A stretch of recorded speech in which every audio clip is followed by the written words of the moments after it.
Today on Screen Share. I am the Democratic candidate for Florida State House District 2, and I am the pro-choice candidate.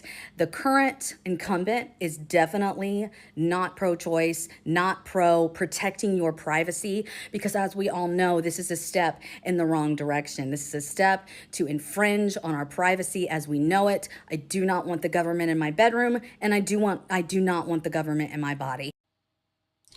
Carollyn Taylor, a community organizer and reproductive freedom activist, makes her We Make Florida Screen Share debut to discuss her popular campaign efforts to represent parts of Escambia and Santa Rosa County in the Florida State House of Representatives. On today's show, as voters are getting their vote from home ballots in the mail, we'll talk about her interesting entry into politics, why she's running, oh there she is, and why Florida Panhandle requires new leadership in the state house. This house race is bound to deliver some surprises, and that's all coming up. But we begin Screen Share with the freedom of our kids to learn the truth of our past so they can make sense of the present, prepare for the future, and all those things. While teachers and guidance counselors, who are underpaid, I might add, work hard to deliver our children accurate and honest education, we've got some extremist Republicans who are trying to turn us against our schools so they can censor the lessons taught in our classrooms and quite frankly, deny our children the resources they need to lead productive and fulfilled lives. One of those out-of-touch insurrection-supporting extremist Republicans is Alex Andrade, and I've been waiting to light into his tail for months. You see, the Q-Anon corrupt candidate, whom Florida Republicans refer to as, unpolished and not ready for prime time. I mean, dude, with friends like that, who needs enemies? Anywho, he posted on Facebook earlier this week about Columbus Day, which anyone on this side of Earth One knows has since been renamed Indigenous Peoples Day. And here's his post. In it, he says, other than Christmas, Columbus Day is the only federally recognized holiday celebrating an individual person that we share with our friends in South America and Europe. Christopher Columbus's hand in shaping our modern world can't be overstated. And I could just see him feeling all proud of himself, spending half the day creating that awful graphic on Canva. Well, that post did not go as planned because the comment section dragged him up and down Palafox like a raffle ticket at gallery night. You see, colonizer Christopher Columbus, he was a great seaman who explored the Caribbean, South America, and he was also an instrument of genocide for an entire hemisphere of indigenous people. He never even stepped foot in North America, let alone land currently known as the United States. And yet we dedicated an entire American holiday to a European dude who neither discovered nor built this country. And I remember learning about Columbus, discovering America, sailing the ocean blue in 1492. We all remember that. But how you discover a place where people have been living for over 15,000 years? Andrade states in his post that Columbus's hand in shaping our modern world can't be overstated. Oh yeah? How? I mean, please tell me, because the Mayans were building pyramids 2,000 years before the Eiffel Tower was even a thought. The Incan pyramids predate the Colosseum in Rome, and the Aztecs had a modern sanitation system while Europeans were still throwing their poop out the back window into alleys. So tell me again, how did Columbus shape the modern world? Sounds like he stole modernism from the New World and brought it back to Europe. But a thief is not all he was. He raped, he pillaged, he burned, he dismembered, he beheaded, he enslaved thousands, and that's just what he did to children. We could spend an entire episode talking about what he did to men and the women of the New World simply for gold. And we have a holiday for this dude? So that begs the question, how in the world did we even get a federal American holiday dedicated to an Italian man who never even stepped foot on American soil? Well, let me tell you, I went down a wormhole not knowing that it would lead right to my hometown of New Orleans, Louisiana. This all dates back to the lynching of 11 Italian Americans on March 14th, 1891 in New Orleans, Louisiana. It was the single largest mass lynching of Europeans in American history. You see, prior to Italian immigrants becoming what America now considers white, they were considered the dregs of society. Italian Americans in New Orleans were often called the white inwards of the South. Now, part of that is because their darker olive complexion skin and that beautiful textured hair, but also it was because Black and Italian Americans worked together as sharecroppers, and they occasionally intermarried without any issues. Two of the men they hung from a lamppost in downtown New Orleans were poor street fruit vendors. Their bodies were riddled with bullets, and as anyone with a score to settle with an Italian could openly take a shot to desecrate the bodies, because, publicly hanging them in front of their families wasn't enough. The bodies hung in public for days to teach Blacks and Italians a lesson in New Orleans. And in response to this egregious act, the country of Italy completely cut off diplomatic relations with the United States. At one point, we nearly went to war with Italy over this. And in 1892, more than a year after the New Orleans lynching, President Benjamin Harrison proposed a resolution in order to calm tensions between the two countries. And he decided to make Friday, October 21st, 1892, an American holiday called Columbus Day, in celebration of Columbus, who was born in Italy, discovering America. You see, it was all made up as an act of diplomacy between the US and Italy to prevent us from going to war over the lynching of 11 Italian Americans in my hometown of New Orleans. Go figure. In 2019, Mayor LaToya Cantrell, the first female mayor of New Orleans, formally apologized on behalf of the city to Italian Americans for the lynching that occurred nearly 130 years ago. Look, we can acknowledge that had Columbus not been brave enough to drunkenly sail around the world looking for new shipping routes, we may not be able to connect the continents the way that he did, understand geography and ocean currents and wind currents. We can acknowledge that by virtue of his exploration, we learned more about the planet and the diverse groups of people that call our planet home. We can acknowledge all that. We can also recognize that he was a murderous savage who slaughtered 100,000 indigenous people in 2 years and nearly 500,000 by the time he sailed his little ass back to Europe. We can also acknowledge that the US made up this holiday based on lies as a peace offering to prevent us from going to war with the Italians over an American atrocity. Now, I went to school in New Orleans, kindergarten all the way through medical school. And you know what we did for Columbus Day? We cut out pilgrim hats with the black construction paper and made feathers and cut out paper moccasins for what we then called Indians at the time. This was before we recognized that they were Native Americans. I took Louisiana history in 8th grade and was never taught that Columbus Day was born out of a tragedy that happened literally 8 miles from my classroom.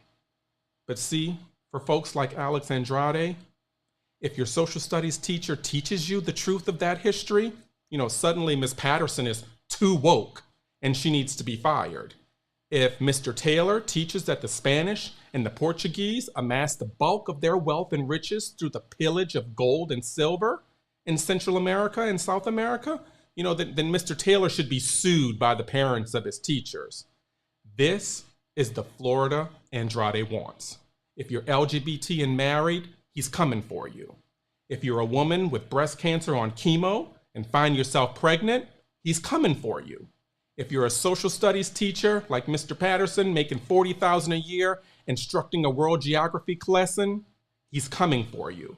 And if you're on a fixed income and find your power bill is skyrocketing, you know what his response is? Oh, well, get a second job. The Republican Party initially viewed Alex as a new and up-and-coming Matt Gaetz.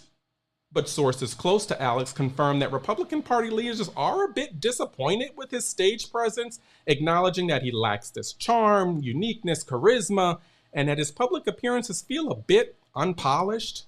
Party insiders haven't given up on him, though, reassuring everyone that they are still grooming him for prime time. And last year, Alex was really triggered by revelations that he took nearly $348,000 in campaign donations, most of which came from the DC corporate swamp, I might add. But some of that money came from elderly Gulf Breeze residents living on a fixed income. And he then bragged on social media about winning his reelection without having to spend a dime. So I don't know what's worse. Raising over $300,000 and not paying a penny to, not even paying to your campaign staff, or taking money from the elderly, money that he himself, he admits, he didn't even need. Here with me today to talk about Florida's economic freedom, its future, and so much more is the leader and candidate who lives rent-free in Andrade's head, Carollyn Taylor. Carollyn, welcome to the show. Hey, BJ. Thank you for having me. Good morning.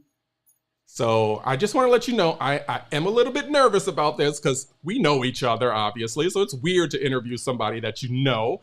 We've worked on campaigns together and you're running to represent me in my district. So I'm a little nervous, but we're going to jump right in, okay? So you've worked as a campaign manager, a field organizer, a ballot curer. So you're not new to this. You are true to this work. So talk about that shift from a congressional campaign manager, a presidential candidate, field organizer, and to you yourself becoming a political candidate running for office for the state house. Yes, absolutely. I'd love to talk about that. And first of all, I want to say, as this show goes to air, I know Mr. Andrade in the past has said some really kind of ugly things to you, and I don't, appreciate that or think that that's right. I don't think we should judge people based on their appearance or their voice or anything like that. So, hey, Alex, I know that insult might be coming, so let's get started. But yes, BJ, I know you from previous campaigns, but also you are involved yourself in politics, and being a candidate is certainly way different than running other people's campaigns. When I was in 2018, that's when I got my start. I had a background in insurance prior to that, and so went into politics to work for Dr. Jennifer Zimmerman because I saw her at the Women's March, and she was someone who I definitely saw that we needed, and it was representation I frankly have not seen running for office in the Florida Panhandle for Congress even. After that, I went on to work for Senator Elizabeth Warren for her presidential campaign. I ran a campaign virtually in Michigan, and I also went to Georgia to answer the call to free and fair elections to cure canvass with the Georgia Cure Canvassing team with the Georgia Democrats and make sure that no dead people were voting. And I'm proud to say, after all the ballots that I cured and verified, there were no dead people. I really wanted to see for myself what was going on since all that stuff was on the news. So being a candidate myself is very personal to me. It's something that arrived at a time that I didn't think was mine, but a time that is for all of us. I mean, we're in trouble with democracy. I'm watching the January 6th insurrection hearings, and it's crazy that the footage that's coming out and the things that people did to our Capitol in the name of patriotism, which actually was traitorship. And during that time, I was in Georgia, and they suspended all canvasses, and I was horrified. I was scared, and yeah, I shed a few tears because there was something that we were working on and doing in Georgia. And meanwhile, as we did it fairly without dead people voting, there were people defecating on the Capitol floor. So, I'm here now. I decided to run for office myself, mostly because I did not want Mr. Andrade to go unopposed. I think Democrats should run in every seat. I think there should be an option for voters. Yes, I'm a registered Democrat, but I'm more so a concerned American. And I used to be a Republican. Obviously, I pre-registered as a high school student. I grew up in this area. So don't hold that against me. But I realized when 2016 happened as a Republican that I needed to start getting more involved. And I started canvassing for that presidential campaign. So thank you, BJ, for having me. And yeah, it's a lot different being in the candidate's shoes, especially when you know a lot of things behind the scenes and you're also working on, making sure that, there are local threats that are countered as well as we go along. So I attended a town hall held by your opponent where like 90% of the questions, honestly, and comments and concerns were around price gouging by Florida Power and Light. As there were also some questions about neighborhood flooding, and that town hall really didn't go well for him. And so you're running against a guy who has raised thousands of dollars from energy and electric corporations, but at the same time, he kind of expects us to believe that he's going to hold these same corporations accountable when it comes to price gouging our power bills. Walk us through why Florida Power and Light has become such a hot button issue in this area, and what do you plan to do to address it in the Florida legislature? Absolutely. Well, I think it started when Mr. Andrade co-sponsored the bill to take away net metering for solar users. That's the incentive that they use. They get money back. It works. And it was all in the interest, in my opinion, to monopolize the solar industry with FP&L. They're already trying to monopolize the power industry, obviously, and that's why they're able to price gouge, because they think that since they know, since their banks are telling them, since the insurance companies have the information that climate change is real, and that they will be losing money because of it. D-Day is coming. There will be a day where they will have to stop drilling in those oil wells. So they're trying to make us pay for their mistakes by saying, we might as well open up our bill every month and say, how much do you need to feed your greed? That's about what it's getting at right now. So Alex Andrade, he did co-sponsor that bill, and it was so egregious, BJ, and extremely so anti-consumer that even Governor DeSantis, a Republican, vetoed it. I actually went to Tallahassee and spoke with Doug Broxson about it with the Democratic Women's Club of Florida, and even he was voting no. And I believe Representative Salzman did as well. So yeah, talk about not a good move. So bad that even Levin Papantonio, our hometown lawyer championship law firm, they even got in the fight and said, hey, we don't want this in our town. Northwest Floridians, we're not dumb. We're not country enough to fall for this crap. So, they got in the game, wrote a letter saying that, this will affect DeSantis's reelection. And I do believe that heavily impacted the reason why he vetoed that bill. So we do have, a local law firm involved, and it's a hot button because people's power bills, including my own, has gone up. I live in the city of Pensacola. It went up about $200. I went on bill pay for the first time. I'm talking to people who have empty dwellings that have $800 power bills. It's just insane. So I know that Mr. Andrade and other people have said, oh, well, they need to fix, the metering system. There's something wrong. I think the math is a bit more off than that. I think definitely, yeah, there's a problem, but we've got to figure out how to help our constituents in the meantime to get the correct readings and power bills. Yeah, and he definitely heard from the community at that town hall. There were people, Democrat, Independent, and Republican, who were telling him, look, the math ain't mathin'. And so he would say, well, send me your bill. And they were like, we have sent you our bill. Well, send us a bill over the last year over year so we can compare. And they were like, yeah, we've done that as well. The math isn't mathing. So he was deer in the headlights at that town hall. So I appreciate you sort of explaining to the viewers how basically how we got here and why he's under fire for Florida Power and Lighting. Have you heard? He's also taken contributions from them. So they're, and he said, oh, well, I even took one from Levin Papantonio. So, but for me, I haven't had any contributions from Florida Power and Light. And I don't think that they'll be the first to contact me and give me one. So I think the point is if they're giving money to you because they feel like you're going to support whatever agenda and not me, because they know I'm not. In fact, some people have told me, oh, Carollyn, watch out, you're going against FP&L. People have gotten killed by that before. I don't know if that's the truth, but I'm not going to sit here and be bullied by a company that's trying to monopolize my town in the state of Florida. And I'm going to fight for the environment and other people's choice to solar or affordable energy, period. Let's give consumers a choice, but let's not gouge them to death so they have to leave. So before we go to our first break, I want you talked about your power bill, going up. What are the stories that you've heard from people who were already living, paycheck to paycheck pre-pandemic, and now we're sort of creeping on the other side of the pandemic, or we've made it to the other side of the pandemic, and now we've got people, with $100, $200, $300 increase in their power bills when they were already living a paycheck to paycheck. What are the stories you're hearing on the campaign trail about that? Yeah, absolutely. People really write us off here in the Panhandle, BJ. You know that. So Northwest Floridians know that when politicians come to their door and tell them to their face it's because of inflation, that's a lie. Yeah, inflation is impacting everything and everyone, but what I'm hearing is that they're doing some great. People are doing things that it seems not even livable sometimes, like opening your windows, keeping the AC on, turning it off. And I'm not saying that we shouldn't conserve energy where applicable, just in general, but it's crazy that people are living like cavemen and women in their own homes because they can't even afford the basic necessity of power. And that kind of falls into, their choice. Some of those people don't want solar. So what do? Some people, they're interested in solar, but they don't have the correct tools and resources, or they want to see how things play out. I mean, we do have hurricanes come through here, and people are concerned about how that will affect the panels, and insurance companies aren't a huge fan of them. So again, I think people are just like, I don't feel like I have a choice. To me, that's almost a dictatorship. I mean, I feel like FPL is setting themselves up to be like, pay this or else.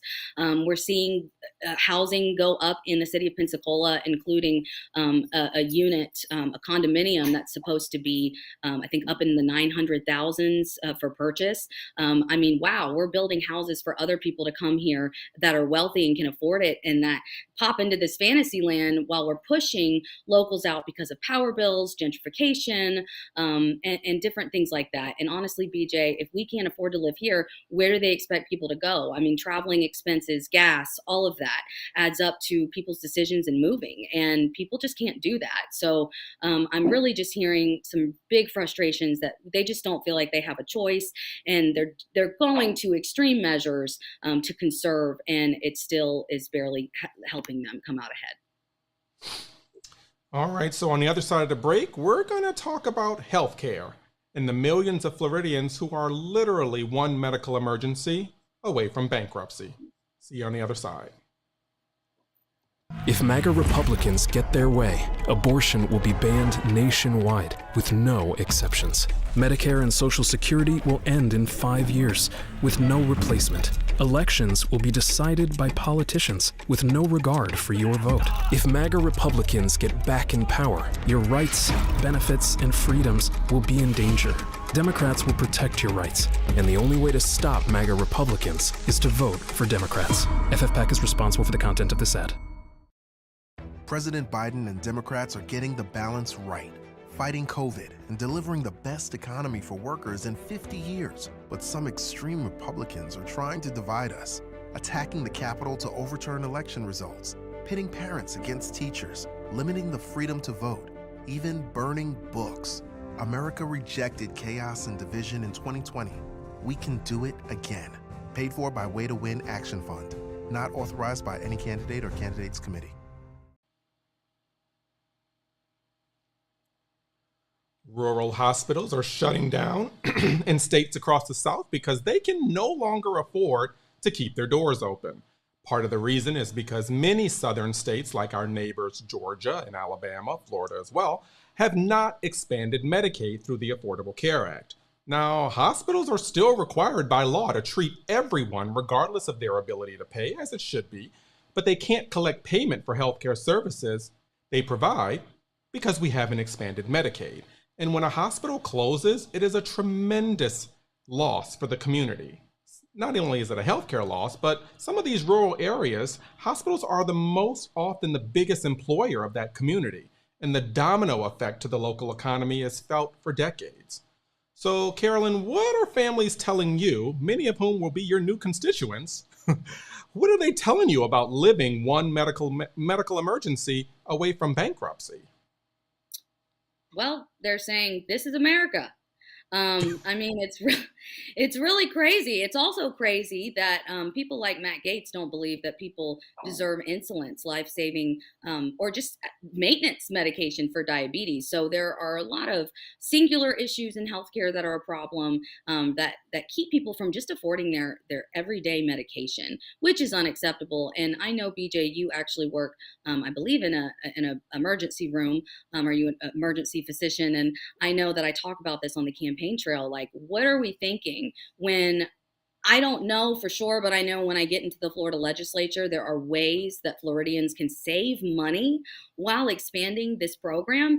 And why do we think that it's a solution to send people to the ER, where ultimately some of that is written off anyway on the taxpayer's dime? So it just doesn't make sense. I think we have a deficit. We have a lot of debt in medical bills that we don't need, and people do. And my mom was a registered nurse, and she always says that preventative health care is the best health care. And I believe that people who have preventative health care, when they get to the emergency room and all of a sudden they really need an emergency surgery or something like that, a lot of these things can be prevented if they had a regular doctor, regular checkups. And I know people like to talk about the health department in Florida, but it's overburdened and it takes a while to get seen. I know I tried to get into the health department when I had a lapse in insurance for a short amount of time just to get birth control.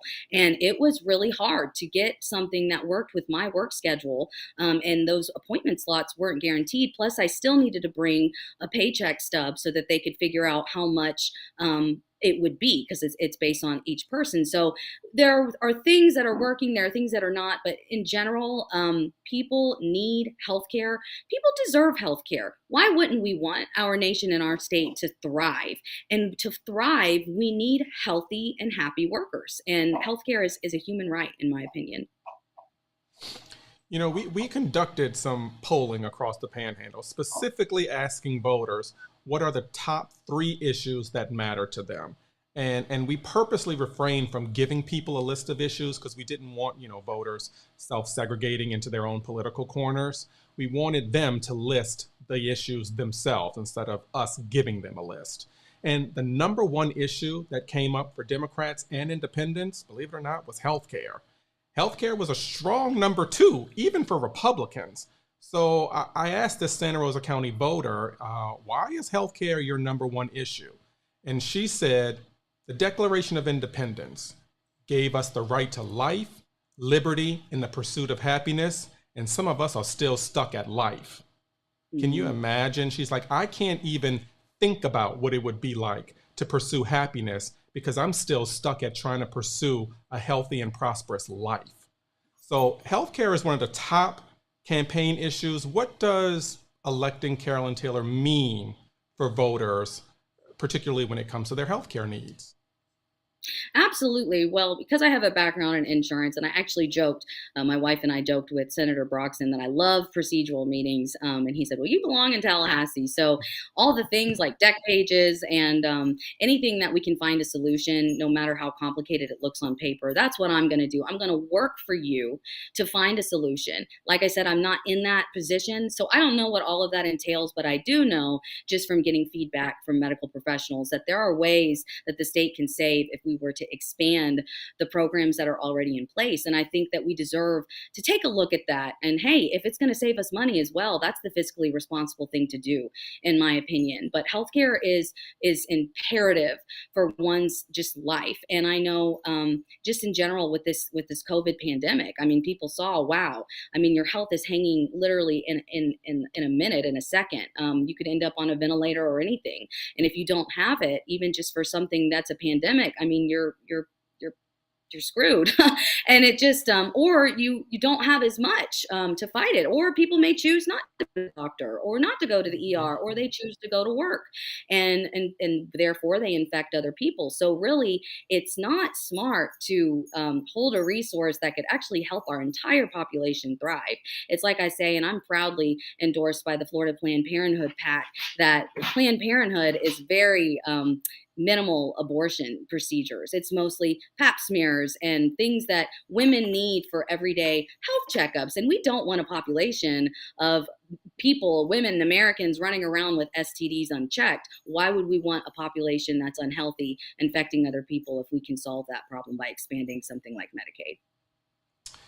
And Carollyn with the tease, because in the next segment, we're going to talk about reproductive freedom. Up next, since the strike down of Roe, 60% of newly registered voters are women. Reproductive freedom is on the ballot in November. And women across the state of Florida are coming together to say, not on my watch. We'll get into that and more after the break. Democrat politicians are punishing job creators by forcing them to pay fair wages. this socialist agenda won't... Hold on, how exactly is this socialism? Cut! Look, our testing shows that we can really freak you people out when we say socialism. Okay, but I just... Okay, great. Action! These politicians want to let family members stay home to care for new babies. These free vacations are nothing more than socialism. Have you ever taken care of a baby? Cut! So what isn't socialism? Anything that puts money in my pockets, am I right? Yeah. Don't fall for the distractions. When they cry socialism, they're trying to screw us all. 4 out of 5 Americans agree. Abortion should be a decision between a woman and her doctor, not politicians. But Republican judges just took your rights away, and they're only getting started. Millions of women will be unable to get the life-saving care they need. It could be someone you love. It could be you. Our rights, our freedoms, and our futures are at stake. Let's fight for them. Most of us, regardless of where we live or what we look like, believe that we should decide for ourselves whether and when to have children. But for decades now, a small group of extremist politicians have tried to demonize people who seek reproductive health care, and they do this by passing laws that restrict our freedom to see the doctors of our choosing. And in Florida, women want the freedom to decide if, when, and how to grow their families. Back with me to discuss is Carollyn Taylor, community leader and candidate for Florida House of Representatives. Carollyn, women are not playing around in 2022. They're not playing. This is a defining moment in history where women have the opportunity to decide which side they're on. While some people have personal feelings about the freedom of women to make their own healthcare decisions, most Floridians don't want the government involved in those decisions. And you alluded to that in your TikTok video, that the government does not need to be in my exam room while I am visiting with my doctor. So talk about that. Talk about what you have seen in the galvanization of women across the Panhandle to say, this is not going to happen on my watch. Absolutely, BJ. As I said previously, I am proudly endorsed by the Florida Planned Parenthood PAC. So I am extremely pro-choice, but also pro your privacy.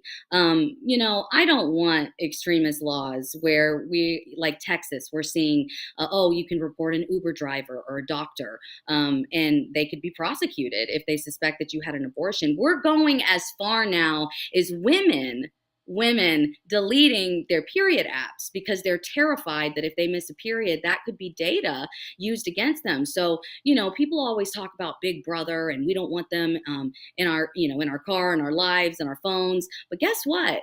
The government wants to be in your bedroom and in your womb. And for Florida in particular, and I've had this conversation with Mr. Andrade, I'm fine with the law as it is right now here in Florida. I'm not trying to rewrite the book or rewrite the law. What he's trying to do, and other extremist people in the legislature, they're trying to make it to where even in cases of rape and incest, you can't get an abortion. So Uncle Bobby rapes your daughter and you're screwed. It's really crazy to me. And it's a disservice to children. It really is. We say that, healthcare providers say all the time, well, kids' brains aren't fully developed, or people's brains aren't fully developed till they're 25. And we expect 10-year-olds and 16-year-olds to make these decisions and deny them their right to life, liberty, and happiness in the future. And I think it is... It's a dictatorship. I don't know that this is free. For me, it's the right to privacy that really, really bothers me. But also the fact that I just don't. But regards to the law as it is right now, actually the court struck down that abortion ban that they tried to pass because they deemed it unconstitutional, because the right to privacy is embedded in the Florida Constitution. So that's really what I'm focusing on with people. And other people are like, wow, I didn't even think about that. But women are just concerned. Even men are concerned.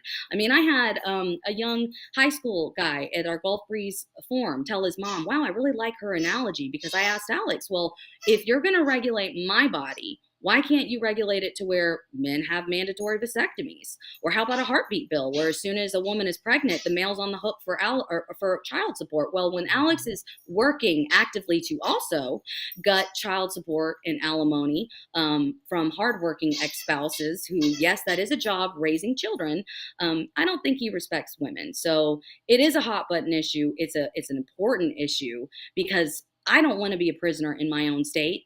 And I want to be able to walk down the street and know that if someone attacks and assaults me, that I have the right to live my life without, as I intended in the first place. I'm glad you brought up that this isn't just a woman's issue, that men have been stepping up and saying, nah, we can't do this. Because I'm reminded of a focus group that I was watching, and you had the stereotypical kind of a guy in overalls with a beard, kind of like that stereotypical MAGA voter that you would think when you see when you watch on television. And he was parroting all the Fox News tropes that he hears when he watches Tucker Carlson and Sean Hannity. He was saying all that, don't get me wrong. But then he said, me and my wife had a pregnancy issue. Now, he didn't expand on what that pregnancy issue was, but from what he sounded like, it sounded like it was a pregnancy scare. And he said, we had a pregnancy issue, and I'll be damned if the federal government is going to tell me and my wife what we're going to do with our family. So this is even someone who would consider themselves a Trump MAGA Republican who was like, they've overstepped their bounds on this one. Is that something similar that you're hearing? Yeah, I mean, I've had people, young men, tell me they're like, if that aren't in serious relationships, that they have said that they've had people before that they've dated and they've had that conversation, and the young men are like, I respect your decision. And let me tell you something else, BJ. Married couples, married Republicans, men and women, they have sex like the rest of America. And there are people who are family planning, and there are people that are married that don't want another child, whether it's financially driven or they just don't have the time. There isn't universal child care or the resources to take care of the kids that they have, so they're overburdened. So in healthcare, that could be an issue as well, because people in Florida, mothers are only carried into or covered on Medicaid until the child is birthed, and then there's a lot of flaws in the system right now. So married men and women, they know that these are decisions that they have to make. I mean, vasectomies are easy, and that's what I'm telling Alex. That's something that's painful. Nip it in the bud, if you will. Let's do that. But do not come for me and my body when I'm taking the precautions to not get pregnant. And also, let's talk about that on the other side of this. Not only do they want to eliminate our right to medical care when it comes to our family planning, but they also want to take away our right to contraceptives. Now, where does that make sense? I mean, I have Republican women coming to me and saying, is this right? Are Republicans voting against I'm like, yes, honey, they are. So it's not just about abortion. It's about, just the ability to regulate your own reproductive freedom and reproductive planning. And I mean, it's out of control. I mean, I should be able to have a period app. I should be able to be on birth control. I mean, I do not want to be a prisoner in my own state. I thank you so much for bringing that up, because people think that they're going to stop at abortion. They are already telegraphing that they're coming for birth control. So coming up, the Florida Panhandle has a high concentration of veterans, and yet Republican extremists like Matt Gaetz and Alex Andrade rarely mention veterans issues ever. We'll get into that and much more after the break. America is a country that works and works and works. But honestly, we're stuck. Too many Republicans and the corporations who buy them are making it harder and harder to get what we earn. They rigged the rules, and now they're trying to divide you by blaming immigrants, or black folks, or poor people. This November, vote for all of us. Vote Democrats. Wait to win AF is responsible for the content of this advertising. 60 years ago, this seemed impossible. 15 years ago, this seemed impossible. 10 years ago, this seemed impossible. We decide what's possible. Be a voter.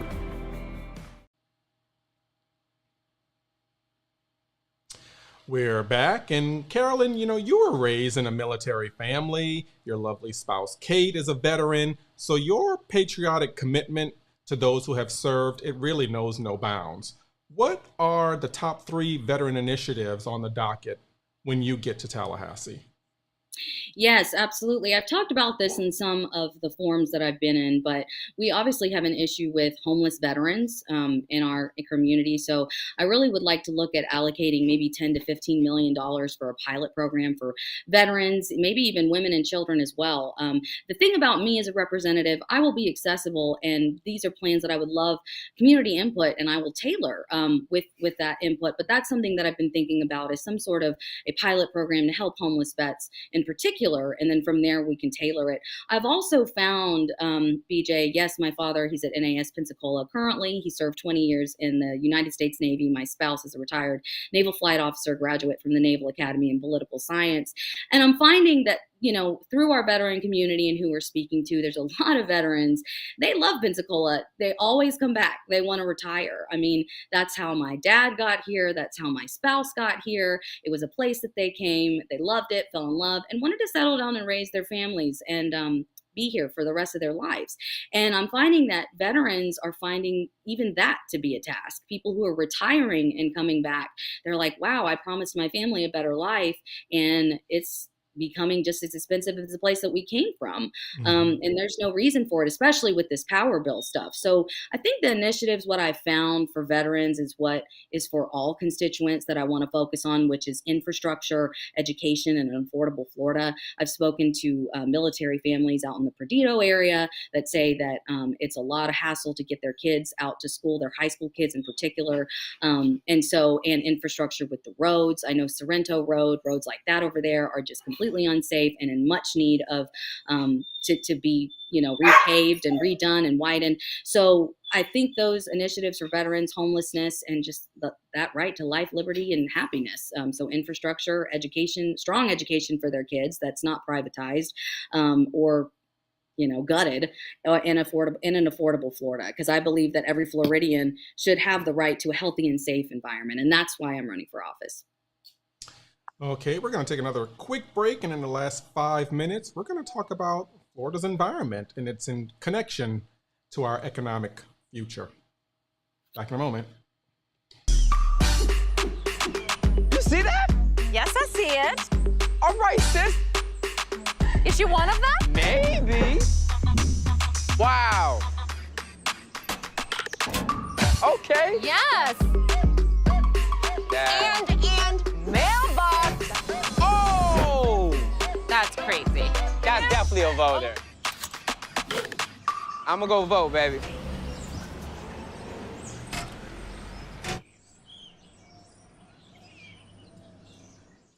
Is your town suffering from a lack of progress? Are projects and social services all backed up? It's time to try Revenue. With annual doses of Revenue, communities can thrive in no time. Side effects may include a profound sense of justice, decreased corporate money hoarding, billionaire sad face, and jobs. Ask your state representatives if Revenue is right for your community, because it is, and corporations need to pay what they owe.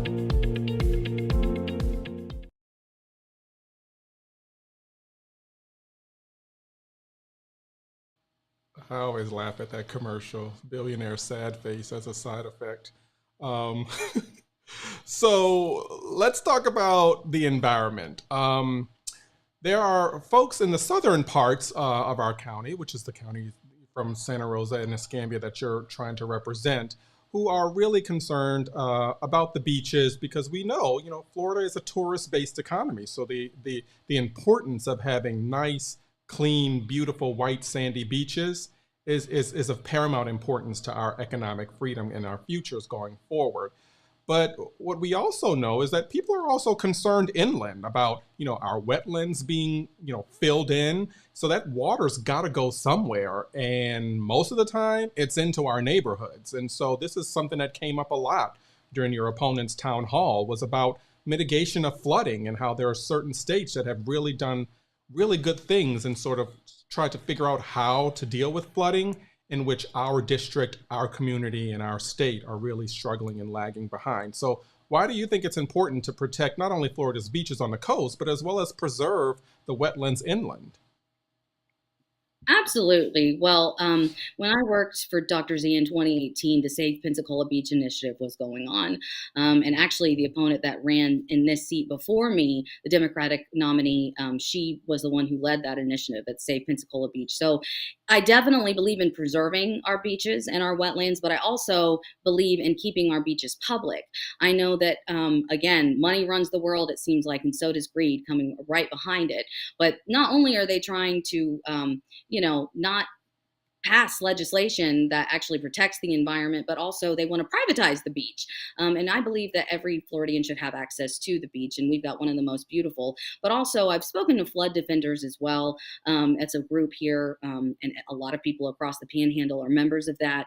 But we have a big problem with flooding, and we see what just happened over in the other part of Florida. There's a lot of people that didn't have flood insurance, and because they didn't have flood insurance, they're stuck. And this is one of the things I ran into as an insurance agent, as I constantly was telling people, even though you're not in a flood zone, Florida's prone to flooding. I mean, we're prone to flooding as climate change becomes a risk, as the ocean rises. I mean, we saw sharks in streets in that part of Florida. The ocean is a powerful force. And so, first of all, proper education and getting people what they need.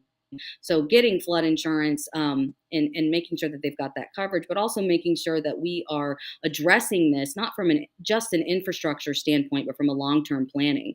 And that includes things like clean, sustainable energy, whether that means let's give incentives to churches, schools, government centers, so that they can get solar and try it out and see what's going on. We need to quickly rebuild and reshape Florida to where we're not going to have every piece of it underwater, because we already know what Miami is projected to do. So flooding is a huge issue, and we need to address that as well, which is climate change and the environment as well. Because, I mean, we have things that are going extinct every day that we don't even know the species of. And I think that it's important to preserve our wildlife as well. Okay. Well, I think that's going to wrap it up for us. I could talk to you for hours, but I promise to keep it. I promise to keep it under an hour. So, and we're almost coming up on that hour. Carollyn, thank you so much for coming on the show. Let everybody know how they can reach you. What are the things that you need as we're closing out this campaign in the final days of this election cycle. So tell the viewers how they can get in contact with you, volunteer, and donate. Absolutely. You can visit my website, www.carollyntaylorforflorida.com. I'll probably need to spell that out, but I also have a Facebook and an Instagram and a Twitter.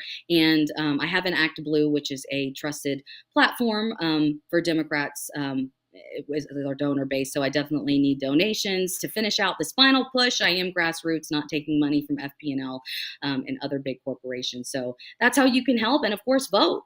Be informed. Tell your friends to vote. Pick up the phone. Tell 10 friends. November 8th, Election Day, vote early and get out to the polls and vote Carollyn Rebecca Taylor on November 8th. Well, I've already sent in my ballot. Now I voted for you. So, Carollyn, thank you so much for joining me and sharing your candidacy with the viewers. So, again, now it's my time to plug everything, now that Carollyn's done that. So please subscribe to the We Make Florida podcast. You can find us on Apple, Spotify, Google Podcasts, SoundCloud, wherever you get your podcasts. And do me a favor, subscribe to our YouTube channel and hit that notification bell. So you can also follow us on Facebook, Instagram, Twitter, TikTok. We're all there. We share really good content. And I think I've plugged everything at this point. So anyway, until next time, have a great weekend. Bye, everybody. See you later. We'll see you next week.